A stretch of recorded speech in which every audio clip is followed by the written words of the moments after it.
नमस्कार।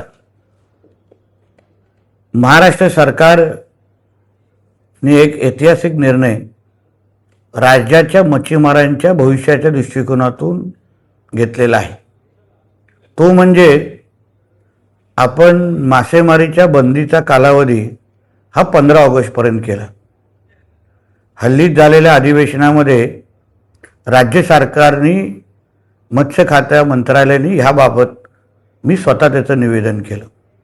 हेतू एवढाच होता की राज्याचं मत्स्य उत्पादन वाढावं, जी वर्षानुवर्ष असंख्य मच्छीमार बांधवांची मागणी होती।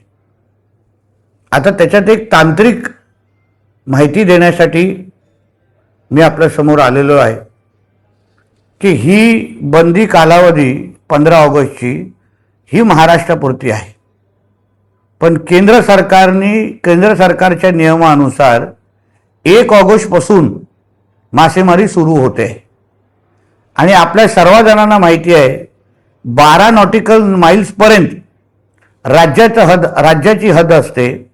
12 नॉटिकल माइल्सच्या बाहेर ही केंद्र सरकारची हद्द सुरू होते आणि म्हणून 1 ऑगस्टपासून जे काही बोटी जे कोण मच्छीमार 12 नॉटिकल माइल्सच्या बाहेर जाऊन म्हणजे केंद्राच्या हद्दीत जाऊन मच्छीमारी करू इच्छितात त्यांना कुठल्याही पद्धतीची अडचण होणार नाही। कोणीही थांबवण्याच्या दृष्टिकोनातून भूमिका घेणार नाही। पण केंद्राची हद्द जाईपर्यंत मध्ये राज्याच्या हद्दीमध्ये कोणीही अनधिकृत मच्छीमारी अगर करेल तर राज्याचं मत्स्य मंत्रालय त्यांच्यावर कडकची कडक कारवाई करण्याच्या भूमिकेमध्ये आम्ही सगळेजण आहोत। कोणीही आमच्या मच्छीमारांच्या हक्काचे मासेमारीच्या साठ्यावर अनधिकृत पद्धतीने मासेमारी करून अगर त्याच्यावर नजर ठेवत असेल तर आम्ही कोणालाच सोडणार नाही।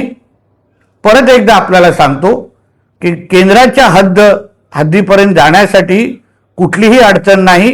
केंद्राच्या हद्दीमध्ये 1 ऑगस्टपासून मासेमारी सुरू होणार आहे।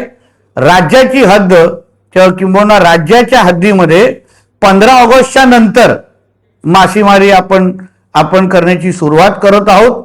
ह्या बाबतीत सगळ्या जणांनी नोंद घ्यावी। धन्यवाद।